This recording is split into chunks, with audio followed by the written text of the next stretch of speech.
আসন্ন উপজেলা নির্বাচন উপলক্ষে ব্যাপক জনসংযোগ করেছেন ঘিওর উপজেলার চেয়ারম্যান প্রার্থী মাহবুবুর রহমান জনি। সকাল থেকে উপজেলার শৈলকুড়া, করচাবাধা, উদত্তরতরা সহ বিভিন্ন এলাকায় জনসংযোগ করেন।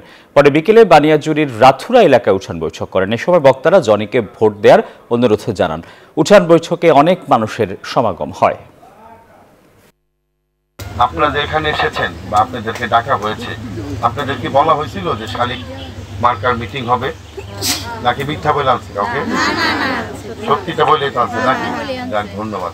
তাহলে সত্যিটা জানার পরে যেহেতু এখানে আসছেন আপনার মা বোনেরা, তার মানে শালিক মার্কার প্রতি কি কিছু না কিছু সমর্থন আছে নাকি? এটা সমর্থন না থাকলে তো বোন কোনো মিটিংয়ে কেউ যায় না, যায়? বলেন, যায় না, মিটিংয়ে কেউ যায় না।